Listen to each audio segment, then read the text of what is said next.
Hi friends, இன்னைக்கு நம்ம Autel 608ல ஒரு எக்ஸ்க்ளூசிவான ஒரு அப்டேட் வந்திருக்கு. அத பத்தி தான் நான் பார்க்க போறோம். இன்னைக்கு நான் 608 யூஸ் பண்ணிட்டு இருக்கறப்ப இந்த அப்டேட் வந்துச்சு.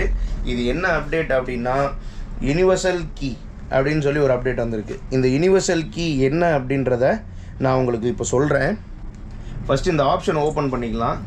இதுல என்னென்ன இருக்குன்றத நான் இப்ப காட்டிடுறேன். Connect the programmer is disconnect. Connect the programmer first. Please press OK. Okay. In the functions நம்ம யூஸ் பண்ணோம்னா XP400, XP401, XP400 Pro, XP401 Pro. இதுக்கு அப்புறம் இது இருந்தா தான் நம்ம வந்து இந்த கனெக்ஷன் இந்த ஃபங்க்ஷனை வந்து நம்ம யூஸ் பண்ண முடியும். அப்படி இது என்ன ஃபங்க்ஷன் அப்படினா யுனிவர்சல் கீ ஜெனரேஷன். நான் கடைசியா ஒரு வீடியோ போட்டுருந்தேன் நம்ம KM100 ஓடது. அதுல வந்து பாத்தீங்கன்னா Autel ஒரு ஸ்மார்ட் கீஸ் யுனிவர்சலா வந்து ஜெனரேட் பண்றதுக்குள்ள ஸ்மார்ட் கீஸ் வந்து வருதுன்ற மாதிரி போட்டுருந்தது. அந்த அப்டேட் வந்து இப்போ KM100 தனியா வாங்க வேண்டிய அவசியம் இருக்காதுன்னு நினைக்கிறேன். இது எப்படி வர்க் ஆகுது அப்படின்ற டீடைல்ஸ் எல்லாமே நான் யூஸ் பண்ணி பார்த்துட்டு நான் உங்களுக்கு சொல்றேன். பட் ஆனா அதே அப்டேட் வந்து இதுலயும் வந்துருச்சு அப்படின்றது தான் இன்னைக்குள்ள நியூஸ். அது இது + 608 + XP400 இல்ல XP400 Pro இருந்தா இந்த ஆப்ஷன்ஸ் வந்து கண்டிப்பா யூஸ் பண்ணிக்கலாம். இது எப்படி வர்க் ஆகுது அப்படினா நம்ம KM100ல எப்படி யுனிவர்சல் கீ ஜெனரேஷன் இருக்கோ அதே மாதிரி இதுலயும் இருக்கு. இது ஓபன் பண்ணோனே கண்ட்ரி வருது. கண்ட்ரி நம்ம செலக்ட் பண்ணிட்டு என்னென்ன இருக்கு அப்படின்றதை இதுல காட்டும். இதுல என்னென்ன நம்மளுக்கு எப்படி சொல்றது என்னென்ன சப்போர்ட் ஆகுன்றது எனக்கு எக்ஸாக்ட்டா தெரியல. ஏன்னா இப்போதான் இந்த அப்டேட்டை பார்த்துட்டு நான் உடனே வீடியோ எடுத்து போடுறேன். இதுல பாருங்க எக்கோ ஸ்போர்ட் இருக்கு. எக்கோ ஸ்போர்ட் 2017 வரை இருக்கு. இந்த கீயை வந்து நம்ம XP400ம் 608 இருந்துச்சுன்னா நம்ம KM100 இல்லாமே வந்து இந்த கீயை வந்து ஜெனரேட் பண்ணிக்கலாம். எப்படி இது இந்த மாதிரி தான் கீயை வந்து இந்த பொசிஷன்ல வச்சோம்னா ஜெனரேட் ஆயிடும்.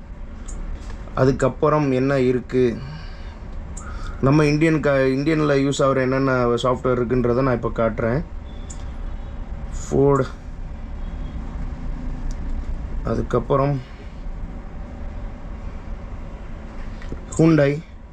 ஹியூண்டாயில் என்னென்ன இருக்குன்னா i20 IB இருக்குது. i20 IBனா இப்போ லேட்டஸ்ட்டாக வர்ற வரைக்கும் ஓகே. ID46 ரெண்டுமே இருக்குது. 2013 to 18 இருக்குது. அதுக்கப்புறம் i20 PBனா ஓல்டு 2011-12 இருந்து 17 வரை. இந்த மாதிரி கீயுமே நம்ம ப்ரோக்ராம் பண்ணிக்கலாம். ஜென்ரேட் பண்ணிக்கலாம். ஜென்ரேட் பண்ணிட்டு நம்ம எப்பயும் போல் நம்ம யுனிவர்சல் கீயை வந்து வண்டியில் போட்டு ப்ரோக்ராம் பண்ணிக்கலாம். கிராண்ட் ஐட்டன்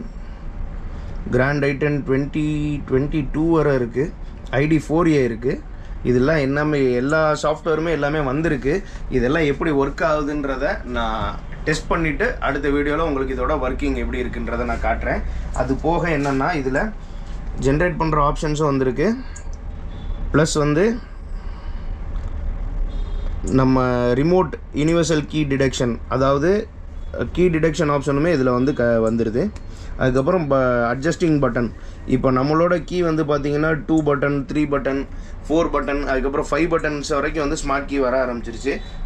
இந்த இதை இப்போ அட்ஜஸ்ட் பண்ணிக்கிறதுக்கு தான் அந்த ஆப்ஷனு. இது எப்படியெல்லாம் ஒர்க் ஆகுது எப்படியெல்லாம் நம்மளுக்கு யூஸ் ஆகுது அப்படின்ற டீட்டெயில்ஸை வந்து நான் உங்களுக்கு அடுத்தடுத்த வீடியோவில் காட்டுறேன். மறக்காமல் நம்ம சேனலை வந்து சப்ஸ்கிரைப் பண்ணிடுங்க. தேங்க்ஸ் ஃபார் வாட்சிங்.